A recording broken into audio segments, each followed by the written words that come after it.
This is Extra Paycheck Podcast, episode number 56. You're listening to Extra Paycheck Podcast, where you will learn how to build and grow your own successful online business. Now, here's your host, Alex Soul. Welcome to yet another episode of Extra Paycheck Podcast. This is episode number 56, and this week I've got Oli Gardner as a very special guest on the show. Oli is the co-founder of Unbounce.com, a landing page platform for marketers. A lot of great stuff in today's episode, so enjoy today's show. Hi, Oliver, and welcome to the Extra Paycheck Podcast. Hi, Alex. Great to be here. Please tell us a little bit more about yourself and what is that you do as a business? Well, I'm a co-founder of Unbounce, which is a landing page platform for marketers. We have 6 co-founders, started 6 years ago. And when we started the company, I was our marketing guy. And over time, I've progressed and done different things, creative director. Now I kind of mainly do a lot of public speaking, writing. So now I'm just a lonely old co-founder, no other title. All right.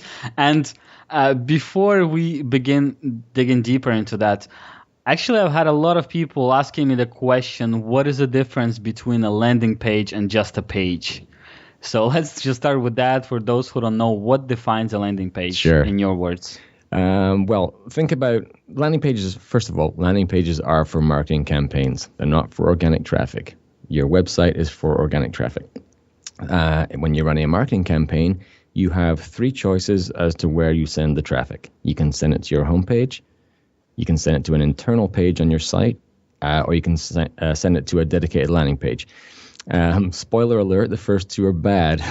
You want to have this dedicated experience so that you're designing something that delivers on the promise you make in your ads or your emails. When you send to a generic homepage, it's not speaking to the unique campaign proposition. What's important, the campaign goal of that marketing campaign, of that ad, of that email.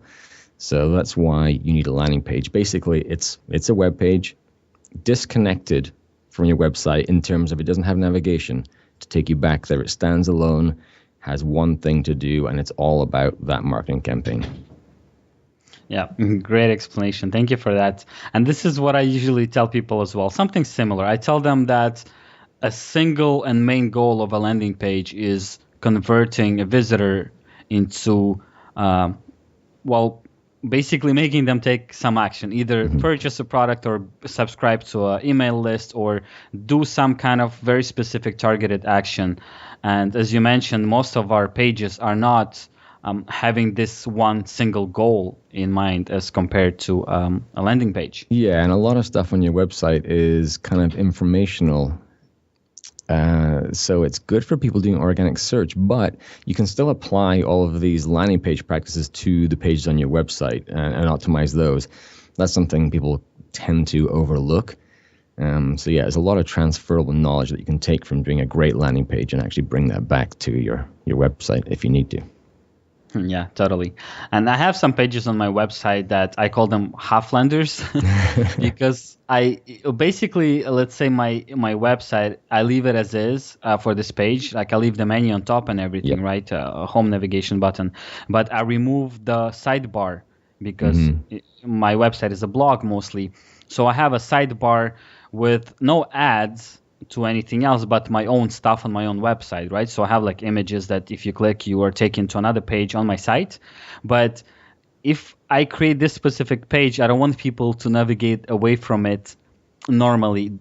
This is why I leave the menu on top, because if someone really wants to go to my homepage, they could just click and easily get to my homepage. But I don't want to distract them by having a sidebar because I want them to read all the content or watch a video, whatever it is that I want them to do on the page. Yeah, we're doing an interesting experiment right now.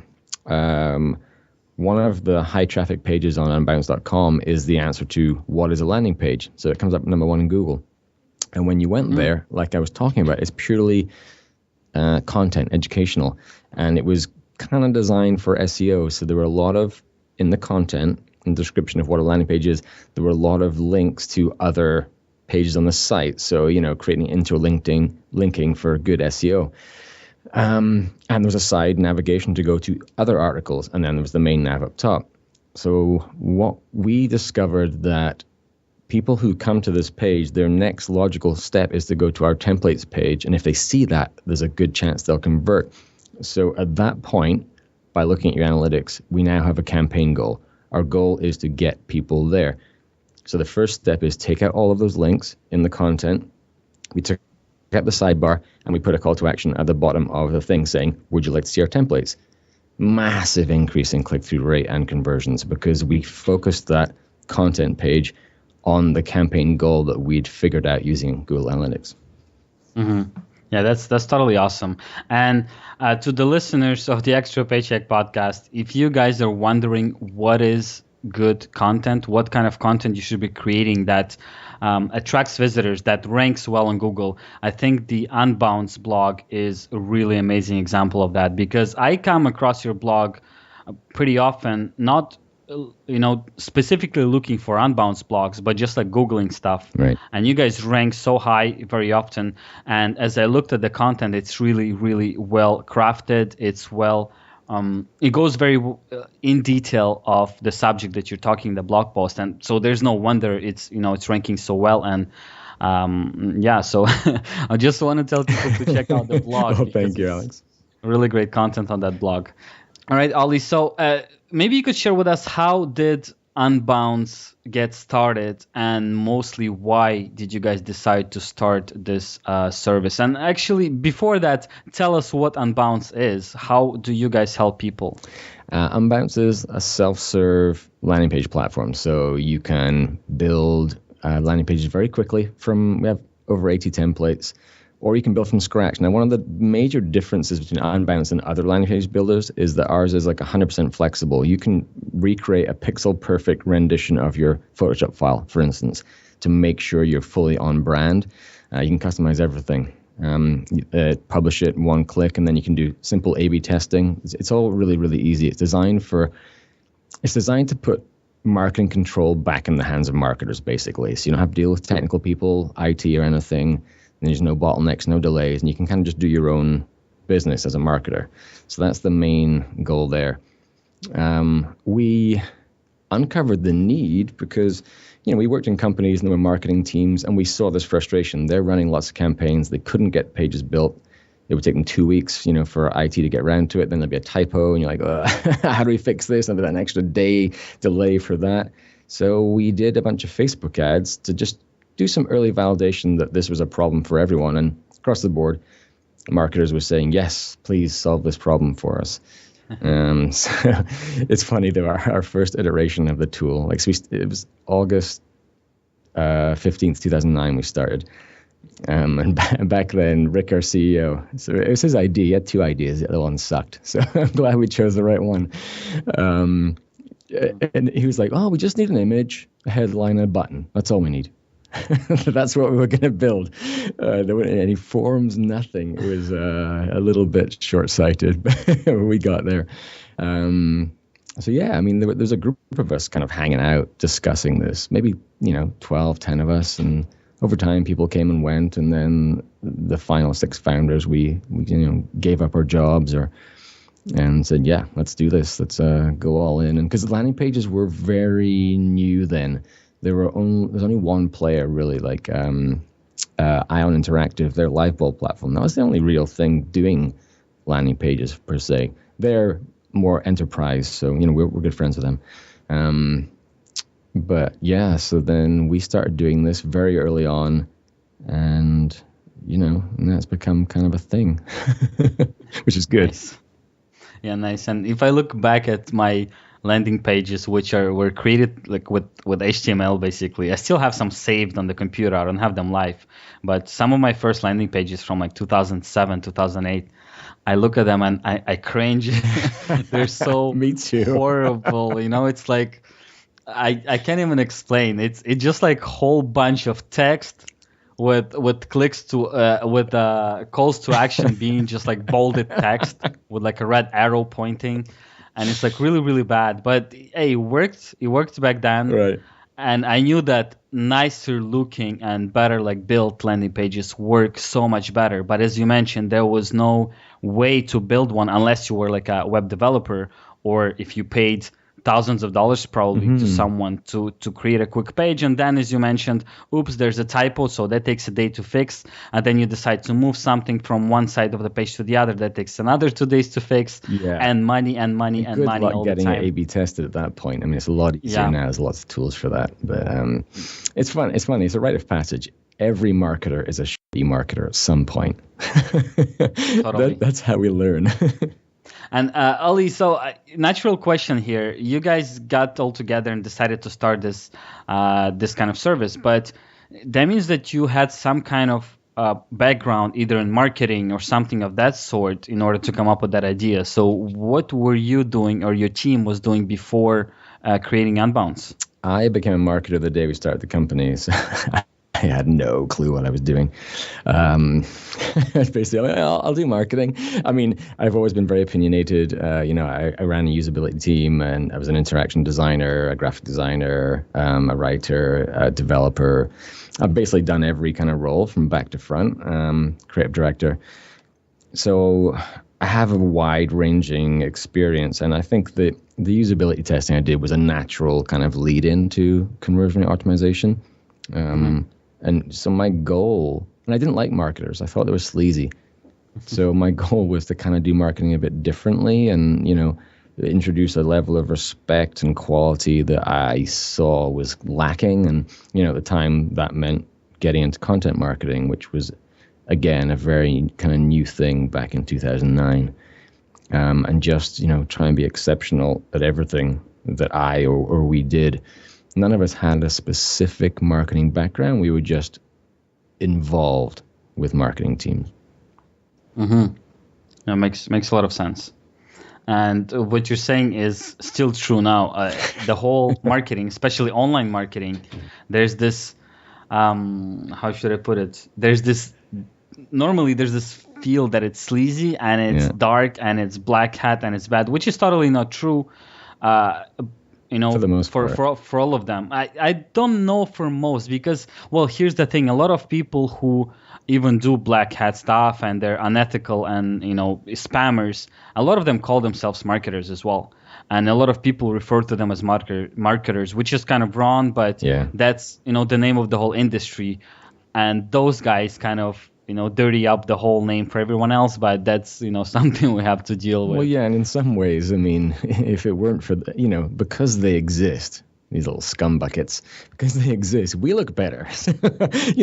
Everything in life needs to have balance. It needs to have a bad version and a good version. So, it's also a place to look, like as a gut check, whenever you maybe do a new marketing initiative or whatever you're doing, a new piece of writing, you can look at it and go, if I do that, am I going to come off as one of these people?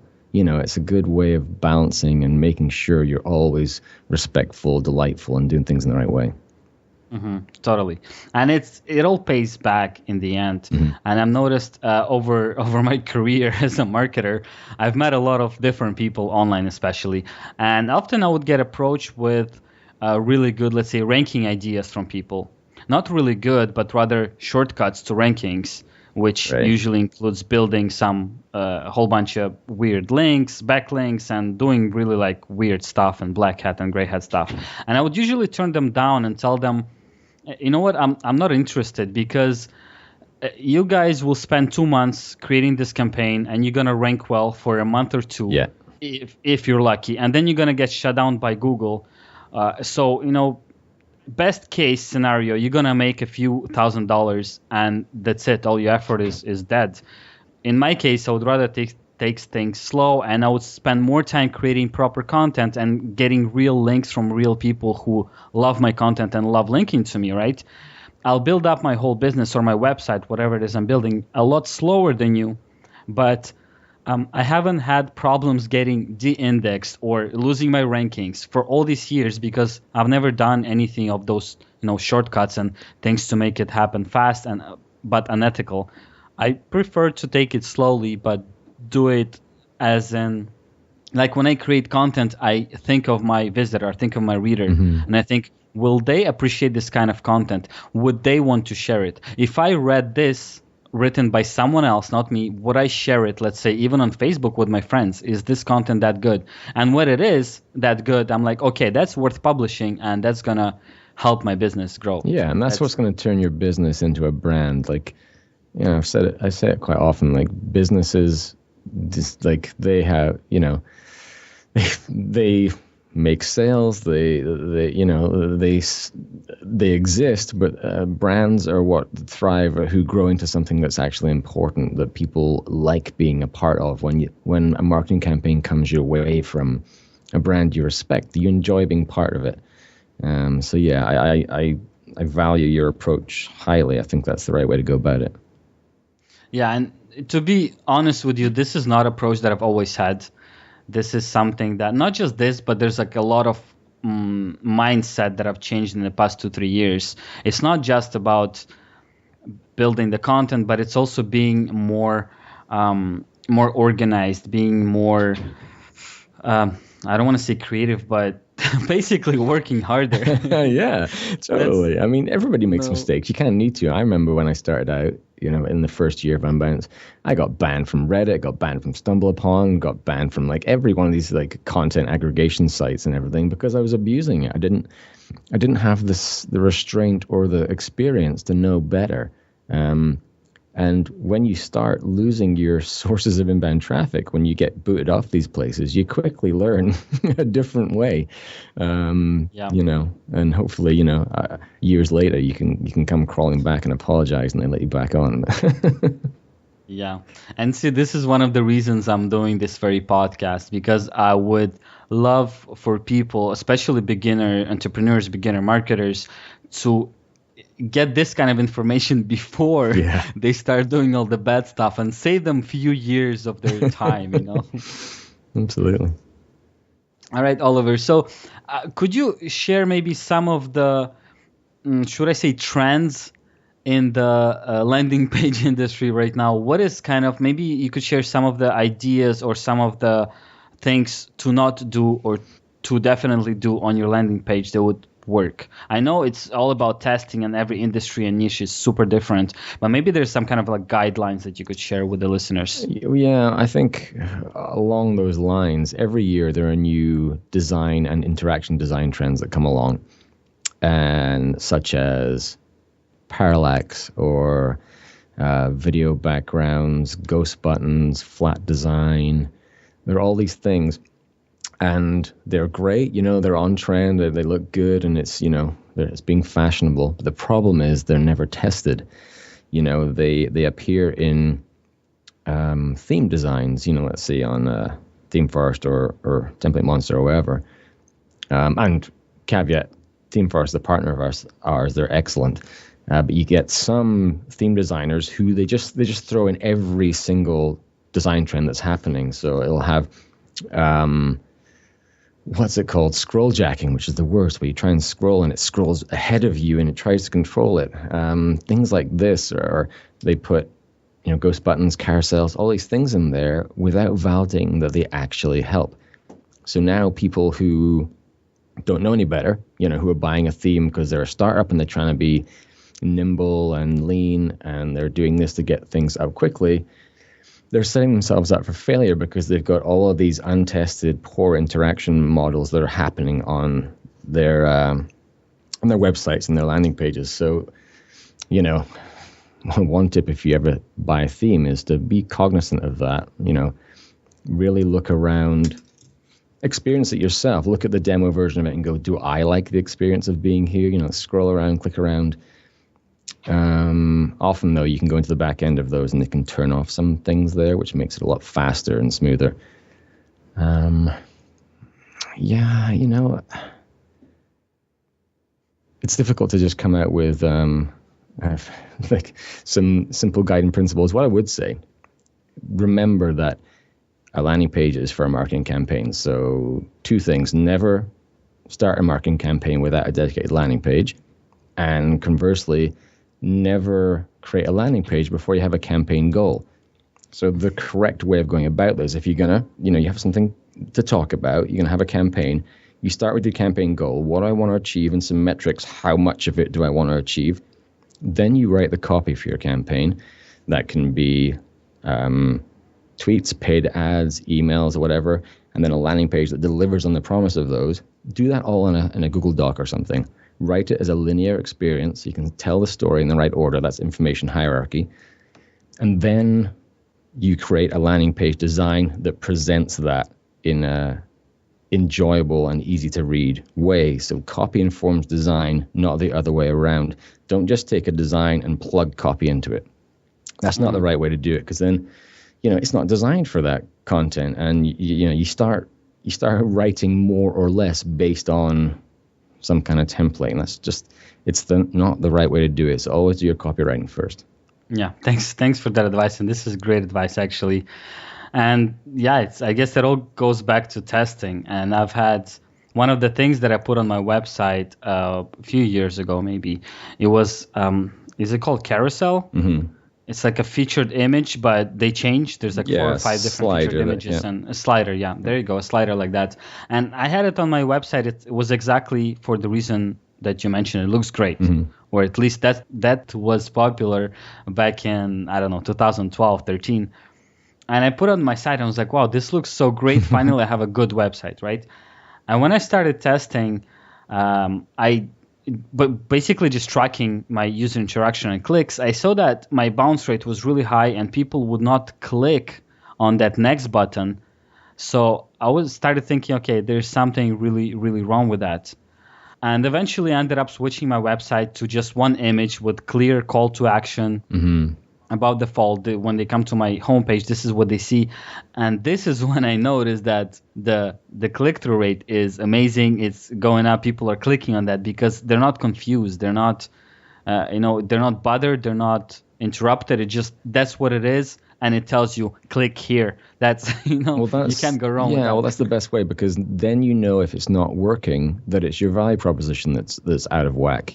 If you have multiple things going on, you're like, oh, what's the reason they're failing? But here's a piece of advice. If you have a carousel, an image slider on your homepage or your landing page, probably because your CEO or someone saw it on a competitor's site and said, oh, this looks amazing and shiny, we should have one of those, BS logic like that. It's often difficult to get them removed because of internal politics. So what you need to do is put a click map, heat map on there and see, well, actually, first of all, you shouldn't have, like the typical carousel has like a left and right navigation, like little arrows at the sides, and maybe those tiny little white dots, the stupid little white dots at the bottom. Yeah. I recommend, if you're going to have a carousel, this is the best process. So first of all, put tabs at the bottom of it with writing on them. So take all of the navigation away, the side and the dots, just have little tabs at the bottom that say what is on each one. Then it's user driven, and don't have it automatically sliding. Present your main one, have little tabs so they can navigate to the other ones. Because if they can read it, they're like, oh, I'm interested in that. Then you put a click map on there and you see, oh, they're all going to number 4, or they're all going to number 3, and they ignore number 2, number 5, and number 1. Then you can just remove the ones that people are interested in, and there you've got your focused experience like the one you just described. And that way you have evidence to show to your boss, your client, or whatever, and say, this is what's happening. People aren't doing this. And then, obviously run an A/B test to validate it scientifically. But that's a great process to go through if you're struggling with removing something like that. Yeah, totally. And that's another thing that I'm pretty sure saw it on your blog, on Unbounce blog, where you guys did a whole bunch of split testing using different colors of the button, different colors and sizes of text, and like little things like that. We don't tend to do that. Other people may have written about that on our blog, but honestly, that's kind of heuristics, where there are established best practices that you can just look at your page and go, okay, we need to fix it. We need to increase the line height, so better spacing, shorten the paragraphs, make them less wide. All this kind of stuff is a good thing to do, not necessarily ripe for testing. And button color also. I mean, people obsess over which button color may be the best. Typically, it's the one that is most contrast to the rest of the page. There are some instances when it's a very emotionally driven experience. Say maybe donations to charity or a cause or something, where there may be some psychological influence by the button color, but it's really rare. And for the most part, you're wasting your time just testing things like that because they're done just on whim. What you should never be running a test unless you've done some conversion research. And if you want to know what conversion research is, I would recommend you go to, basically you need to see Michael Agard, his talk from Call to Action conference in September. So maybe go to ctaconf.com. Somewhere on that page, there's a 2015. Actually, maybe it's just, I don't know. Maybe we can share it in the show notes. But his talk is phenomenal, and it'll teach you how to do real research, because then you can form a hypothesis and you can test based on, rationale. Test based on an observed pain point that your customers or your leads are having. Then if you win, you're like, I did that for the right reason. If you lose, you're like, well, at least I learned something because I observed something. And, maybe your test idea wasn't wrong, your hypothesis, but your treatment was. So then you start again and you try and solve the problem another way. But just randomly testing things like button color is kind of wasteful. So I guess testing copy would be a lot more important, or actually would give some results, real results. Is that something we should pay more attention Absolutely, to? Yeah. I mean, your value proposition and your call to action. I mean, copy is the most persuasive part of your page, unless you have a very high sexiness level brand, like something like fashion or health or something where the visual design it has to be really high level and professional. Ugly sites do convert, but it's not because they're ugly. If anyone tells you that they're better because they're ugly, they're full of shit. It's because the copywriting was really persuasive and it was of a type of product or something that didn't rely on the high-class imagery and professional design. But you should always be striving to try and deliver that. But copy, it's essential. I mean, if you don't get your value proposition right, well, first of all, if you don't have any value, then your business has no business being in business. If you can't communicate that value in the first few seconds when someone arrives, then your business will fail. So it's all about uncovering the clarity in your communication. One great tip that was shared with me is that you should get your customers to write your headline for you. That way, they will bring all of those little insights as to why they became a customer and help infuse your language with what's important. Because we're often really, really close and we think we understand our value proposition really well. And, often it misses the mark, or it's in marketing speak, or it's trying to be too clever, Clarity beats clever most of the time. But yeah, copy is essential, like good copy. It's very hard. Yeah, it is. And I'd like to share a little story with you. I had this website, a landing page actually, that I built in 2008, I think, and it was live until maybe 2 years ago. And it looked pretty bad. The design was bad. I had this like 3D logo going on top, and it just looked bad. What happened though, that my conversion rate, it was for a email subscription, and I think I was getting 60% conversion rate or higher. So right. Six or 7 out of 10 people would actually sign up to my email list after reading that copy. And what I did in the end, I was like, okay, that's really outdated, and although it was made in 2008, it looks like it was made in 2002. And I changed the design. I removed the bits from the copy that I thought sounded like a scam of some sort, right. That I didn't like how it sounded. So I removed those parts. I put it on a brand new looking website that looks, on point in 2014. And guess what? My conversion rates went down to like 5%. See, that's something that you will never know unless you test. Yeah. And I don't really care for this page because that's a project that I killed anyway.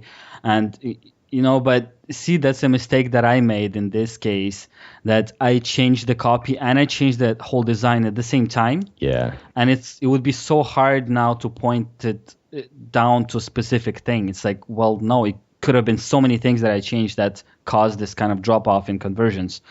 But sometimes, like you said, it's not, maybe it wasn't the fact that it was ugly or whatever. Maybe there were specific sentences and words that are removed that actually did click for the targeted audience, and they decided to sign up to that email list. Yeah, that's the danger of changing too many things. Sometimes you have to, but for the most part, you want to isolate certain things. So if it wins, you know why. Loses, you know why.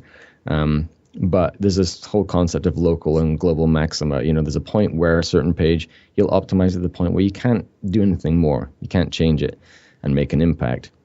Then you have to go radical and completely redesign the whole thing. There are different, you can just do a visual change, like maybe better hierarchy to tell your story in a better way, or, start from scratch again, or do some research and then completely rebuild it. But, because then you're chasing this bigger win. But for the most part, you want to isolate your tests so this is the only thing I'm testing, and this is why I'm testing it. Yeah, makes a lot of sense. And Oli, now let's get back to Unbounce itself. Mm-hmm. And you guys are you're one of the biggest companies, let's call it, that offers the kind of service you offer.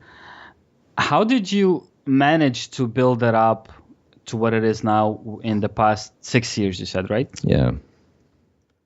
You mean was it like, I mean marketing wise, maybe, like, how did you, I'm trying to think what kind of question exactly I'm trying to ask you. Like, maybe you can point out one thing that your marketing team did, or that the company did itself, like one of the most important things that you think is responsible for the growth of the company. Well, initial growth was based, I think, on two main things when we started out. Probably about, a year and a bit in, we just released the product. It just came out after 9 months. And we did two things. On a technical side, we did an integration with MailChimp so that the leads from your landing page could go straight into MailChimp. And that was massive because there's a really strong connection between MailChimp customers and Unbounce customers. They just seem to be very well aligned, for email marketers doing campaigns. And the other thing was the guest posts I was doing. I did a lot of blogging. Like I wrote 300 posts about landing pages on the Unbounce blog, which is probably why I don't write as much anymore. I kind of ran through most of that. But it was the spreading it around. So I wrote a couple of massive blog posts on the SEO Moz, Now Moz, on their blog, which was a scary thing to do because I spent months creating this massive thing called the Noob Guide to Online Marketing, which was basically a self-referential story because I just started as a marketer. So it was my first 6 months accelerating, trying to become an excellent marketer as quickly as possible. So it was a giant infographic and 15,000 word blog post that I, gave to Moz for free essentially. And it smashed all of their records. It held all of their records for, 4 years or something. Just because, it's two of our core values, courage and generosity. We're giving all of that content away for someone. And that just gives you massive brand exposure. When you're starting out, that was huge for us. And then, that same principle has always guided us. Try to do things better than anyone else, or, not always bigger. I tend to do that, but we don't always do that, and it's not always necessary. But, it's harder now because content marketing is such a common thing now. So standing out is even more difficult.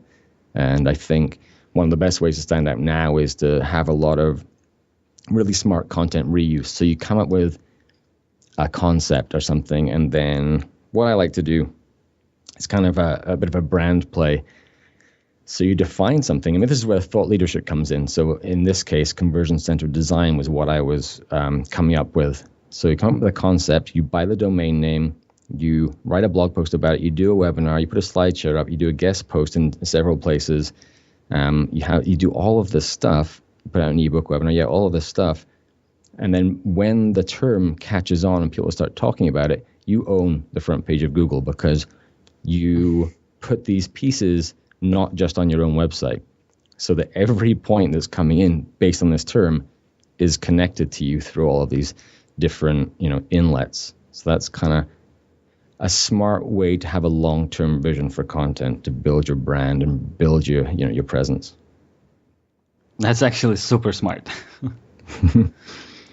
And Oli, could you share some tips and advice? I don't know if you're responsible of contacting people of places where you wanted to guest post, but maybe you have some advice on how to do that, because let's say you are a smaller blog or a smaller company that's just starting out. Yeah. So how can they approach bigger blogs and bigger sites and offering to do a guest post for them? Yeah, it can be tough. Two things. Don't give up on your own blog. You're going to get like 5 social shares to begin with, and it feels like nobody cares. You still got to make it excellent. Start building this excellent content in your own blog so that when things are ready, it's all there. But then, because then you have content that you can go to someone and say, hey, I wrote this. This is how good it is. Can I write for you? But more specifically, I think the best way in I found was going with Moz, because they have this wonderful 2-tiered system. They have the UMoz blog that anyone can write on. And then they have the main Moz blog. So anything on UMoz that's really good gets promoted to the main blog, and then it blows up. So that's a great way in, because you don't have to go through this rigorous editorial process and being approved or denied and all that kind of thing. You can kind of, if you just give away, make it as amazing as you can, put it on there, that gives you exposure. And then you have more leverage because you have this amazing post on their site. You have some on your own. So when you're pitching, it's a lot easier because they usually want, 3 examples or something. And if you don't have them on anywhere impressive, then you might struggle. But reach out to places, like say you reached out to Unbounce to write on our blog. Mm-hmm. Pitch something super impressive to our customers. Like really look at the content we produce. Try and, look at the content that was shared most on our blog and that's in line with what you can write about. And then pick a topic related but unique and then approach, because then we're going to go, ooh, yeah, we totally want that on our blog, right? So you have to do some research. You can't don't just send an article along. Never do that. That's like LinkedIn spam. Don't just send, I wrote this blog post just for you. Use it if you want. It's like, no, go away. It's like, give me a really short email saying, I have a great idea for something that I think your customers will love on your blog. Here's the title I'm thinking of. I would love to, explore, put a skeleton outline or whatever together. If you're interested, let me know. So, keep it really simple. Don't give me a massive 700-word email communicating why you're amazing and why, we should have your, some way. People are busy, so give them a 3-sentence email to pique their interest. If they're interested, they'll reply. Yeah, totally. that makes a lot of sense. And this is something that's it's quite complicated to do, and it takes a lot of time, but the rewards are huge if it works out, right? Yeah, because then you're building relationships as well. So yeah. What I'm trying to say that this is like super straightforward and logical from one side, and from the other side, it's complicated because not many people are willing to go through all the trouble, as you mentioned, to do the proper research and to see what this website is really about. What kind of content that they published is the most liked and shared, which increases your chances of, if you pitch them similar content, increases your chances of them accepting it. And it just takes a lot of work and effort, and a lot of people fail to kind of grasp that, and be ready to put in the effort. They just think, I'll just write a pitch, or I'll just send them a crappy article and they'll publish it. Well, if they don't, no harm. But yes, there is harm, because if you send me 2 articles and they're bad and you send them directly into my inbox, be sure that the 3rd article is never going to reach me because you're blocked from my email forever. And I love the enthusiasm of people rushing into that, but you've got to slow it down a little bit. Maybe even reach out. Here's a good way. Become known to this blog. Become useful in the community. Get on the blog and comment with something helpful. Add your expertise to blog posts that are already on there. Then the editorial team are going to see what you're doing. So when you reach out to them, they're like, oh, that's that girl who's super insightful and helps out our community. Totally going to listen to them. Mm-hmm.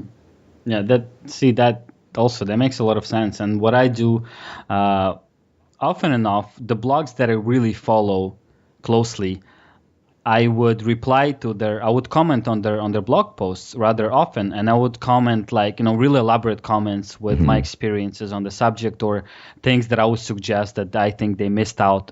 And this is something that I'm not doing it to with the purpose of building relationship with them, but I do know that if I ever do reach out, there is a chance that they'll remember me and be like, oh yeah, Key writes all those stupid long comments.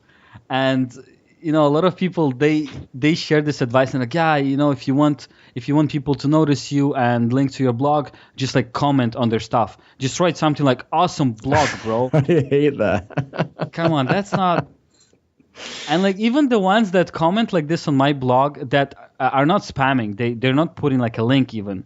But when there's a comment like this, I'm not going to spam it, but I will put it into trash because it doesn't contribute to the conversation. Yeah. There's no value yet, so there's no point. So you're really great tips you shared, and I think that's actually a really great idea. Interacting with those people and being super insightful and helpful and participate, and eventually they'll take notice of you. Yeah, actually, one other thing I think helped build our community. I think 4 years ago, we ran a blog contest. So, we did outreach on Twitter and everywhere and to authors we knew. And we had a contest to win iPads or whatever. It was a month long or 2 or 3 weeks where every day there were 20 that I got submissions, and we released one every day. So it was 4 weeks. And there was a leaderboard based on social shares, based on commenting, all this kind of thing. And it created this amazing community. And now looking back at that, I think at least 5 of those 20 writers are now public speakers, thought leaders in the space. And it's amazing to look back at how we began these relationships. And now, I speak all around the world and I'm bumping into these people that we've had this long-term relationship with because they, gave very generously with their content for this contest. Yeah, that's very awesome and sounds amazing. All right, Oli, another question for you is about Unbounce once again. Maybe you could share a moment, if there was such a moment, where you guys thought that Unbounce may not work and maybe it's not the best idea after all, and maybe you should just give up and move on to something else. Did you have a moment like that? We didn't. You didn't? No, it's been, I think in our history, we've only had 2 months where we didn't grow, in 6 years. It's, there are ups and downs and there are incredibly hard times. I was, the first 3.5, 4 years were so difficult. I was remembering back, speaking yesterday with my girlfriend, and remembering the salary I made in the first 2 years. And I don't know how some of us didn't need that because some of the families had some money, but others needed a little bit. And it was not enough to live on. It was a really, really rough time. And, we're pulling 16-hour days every day. So I think that's why it's special. That's why we've been successful, because we were so committed and we put in so much, work on growing it. So, we don't have, there's lots of tough stuff, but we've not had that, oh, shit, is this actually the right thing to do? It's always been kind of in our favor. Well, congratulations on that. This is really awesome, and I love hearing stuff like that. And I love it mostly because I have some examples too, even in the simplest of affiliate marketing. When I started as a total newbie, I didn't know how it worked and what it really was. I didn't know anything. And I managed to make my first sale, my first commission within the first either week or the first 2 weeks, which was really fast, I think it was a fluke. I just got lucky, but anyway, it worked. And because I got this first $33, which is laughable, it's exciting though at the time. But it's exciting, yeah, because to me it was like, holy smokes, it works. You could make money online by just, pointing people to products that are already being sold, like Amazon and whatnot. And it blew my mind, and I started working a lot harder to increase that amount, because I was like, okay, it works. I got my proof. Now I just have to replicate what I've done so far. Now, I know people that started at the same time as me, and they were going through the same trainings, and they were hanging out on the same forums. And some of those people did not make their first sale for like a year or so. And unlike me, because I think I would have given up after a few months, but those people, they stuck through, and they kept working harder and harder and building their websites and making mistakes. And, and eventually, after, let's say, a year, it just blew up for them, and they started making like loads of money, like really good income, really interesting relationships, and just everything happened to them at once. But it took a year to get there, sometimes longer, right? Yeah, and I guess that's that focus and obsession on being excellent, maybe like have that long-term vision, having that patience. That's really hard, because you really have to trust that what you're doing is right, but it's difficult. Yeah. See, that's great advice. And I had a few guests on my show that shared something similar. When I would ask them, like, was there a moment when you thought that you shouldn't be an entrepreneur and you should just find a job and be happy ever after, right? I could never go back. See? And some of those people are like, no, I never had this moment, because I always knew, I was like 110% sure that I'll make it work. That they're like, I looked at it as if I didn't have a choice. Either I make it work or I die. Mm-hmm. Exactly. And that's... it's like, that's a very interesting approach, because I think that if you do put yourself in that spot, and if you do believe in yourself 100%, or in the product that you're creating or service, if you're really, really, really sure that it's going to work, it doesn't really have a choice. It will work. Maybe it'll take longer. Maybe it'll be harder than you expected initially, but it will end up, working for you, as long as you believe in it 100%. And as long as you're honest, because, often people are really scared to let something go. Like, if it's not working, you've either got to find the right research, the right information to pivot into the right market fit, or you got to start again with something different. It's really hard to give up on something, but don't just chase something because you love it. It needs to solve an actual requirement for people. Luckily, we didn't have to pivot. But we are dealing with a lot more competition now, so we're having to try and innovate a bit more, which is actually a nice challenge. For the longest time, we didn't have any competition. There was a company called Performable who started almost like maybe the same. Someone's drilling next door. They started almost the exact same time as us. Similar product. It was really good. But I think they fell down somewhere. Maybe it was the marketing, I'm not sure. But eventually they pivoted to become an analytics company. They said to us, okay, you won this battle. Don't follow us into the analytics world. And then they got acquired by HubSpot, so everything's great. But now there are so many... I can't believe this drilling. There's so many people in the marketplace and SaaS businesses of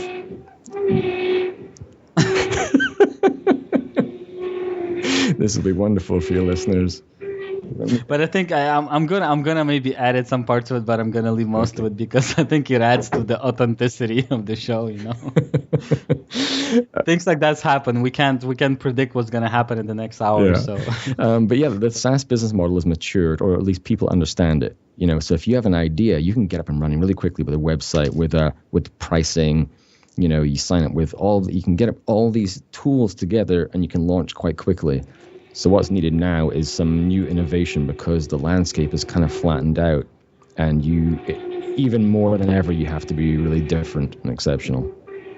Yeah, totally. I agree with you. And I think this is another reason why giving up is important, because I've given up on some websites that I was building in the past. And at the point when I realized, look, I'm not passionate about that. I don't, honestly, if I think honestly, I don't want to write about this product or this industry. And I can't offer anything unique on the subject. I can't stand out from others. So, it's like I better let go because I'm not pushing it anywhere. If I can't work harder than everyone else on this specific project, and if I can't stand out, then there's no point, pushing it because I'm just going to waste my time in the end. Yeah, and if you're not passionate about something, that comes through in your writing. Like nobody wants to read something by an impassioned, negative, kind of bored person. You've got to be like super excited if you're going to be successful and be happy. And you can't be successful if you're not, enjoying what you're doing. I love what I do now. I could never go back to working for someone again. I think it'd be a terrible employee. Yeah, honestly, it happened to me when I kind of lost the Extra Paycheck blog at some point. I actually lost it more than once for different reasons. Hacking being one of them. And anyways, I've lost like big parts of my business because I built it up pretty not business. Like I don't want to call it business because when I was starting, it was basically an extra paycheck. It was an extra income, which eventually replaced my salary. But at some point I lost it. It all went downhill. And I was like, okay, I either have to do something else or build it back up or I have to get a job. And that I have to get a job, it was like this deep pain in my chest. I'm like, no, not. I'm going to work as hard as I can doing projects like online, maybe, finding some local clients to create them a website for them or whatever it is. But I'm not like getting a 9-to-5 because it's personally for me, it's limiting. I feel that it takes a huge part of my life when I have a 9-to-5 or when I did. And people don't have to agree because I know a lot of people who are happy with their jobs. And they seem really honest and authentic about it. They're like, look, I'm really happy and satisfied with the 9-to-5. I don't want anything else. Yeah, some people like structure and they want, they want predictability because say they've got a family and they want that predictable income. So even if they may have an entrepreneurial spirit, not everybody can do that. It's really hard work and takes its toll on families and on your health sometimes. So it's definitely it's for a certain breed of person and a certain circumstance quite often. So, totally. All right, Oliver, last question for you here for today's show. What would be the biggest and most important advice or suggestion that you could share with beginner entrepreneurs? Learn how to write. Care to elaborate? Yeah. If you can write, you can communicate. If you can communicate, you can sell. So, you could have a great product, but if you can't communicate what's good about it, then, you're kind of screwed. And people are scared to write. If you're marketing, you're not writing, then I think you're doing it wrong. You should be writing blog posts or do it in secret actually, don't do that. Publish some stuff, even though it's scary and you think, no one's going to like it, but that pushes you to become better. And you can become a better writer. You have to find your tone, what you love. I love being funny or edgy or ridiculous. That's kind of what I get a joy out of writing my style. You can just look at the attention-driven design ebook I wrote. You can find it on the resources page on Unbounce.com. The first line is, "Screw you, BuzzFeed, you're ruining the internet," or something. And squirrels are jerks. It can be a lot of fun. And if you don't know how to write, commit a month and write 300 words on anything the first thing you do in the morning. Don't check your email, just write 300 words on anything. It can be about the color of your hair or, how long your partner spent in the shower, whatever it is. Because when you start doing that, it'll eventually morph into thoughts about business and you'll start developing ideas. And then over the course of a month, you've written 10,000 words. That's a lot of content that will train you to be a better writer, but also just gives you stuff. You can maybe make an ebook, you can do a bunch of blog posts, whatever it is. Do that. Just commit 1 month to it, and it'll change you as a marketer. Amazing advice. Thank you for sharing that. And Oliver, I'm sure that you've looked through that, and listeners who haven't looked through what I'm about to mention, just go to any a really popular, let's say, marketing blogger, someone like Pat Flynn or, any other popular marketing blogger, and look at their posts from when they just started. Yeah. And compare to the posts that they write 5-10 years later. it's a huge difference. You wouldn't believe it's the same person who wrote it. So most of us, I would say like probably 99% of us are horrible writers to begin with. And, we're scared, but we have to push it out. And as Oli just mentioned, you have to practice and keep writing and reading as well, because it helps you, get some ideas and understanding. But it's really the only thing that works. And I think it doesn't require talent. If you're talented at writing, good for you. But if you're not, I don't think it does require talent. It requires a lot of practice and, practice and practice and practice. And in the end, you will become a good writer. And find yourself an honest partner. Find someone in your company or a friend who isn't scared to be honest with you, so you can share it with them and say, hey, what do you think? And if you can get brutal honesty back, then that helps you edit it and make it better. But don't, just share it with the team or whatever and hope that you're going to get anything more than, it's great, because that doesn't help anyone. You have to find that special person. Early on, that was Georgiana Lodi, our VP of marketing, for me, because like I said, I try and write a bit ridiculously. So my advice sometimes is to take it as far as you can, like just be absurd, put, bad language in there, put like inappropriate jokes, whatever it is, go as far as you can and let someone else bring you back to be on brand and to, to be in line with kind of where you should be positioning it.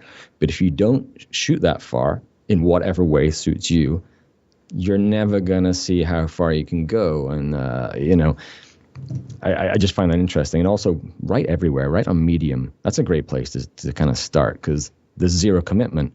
I mean, there's zero barrier to entry. You can just go to Medium, have an account, and you can start writing.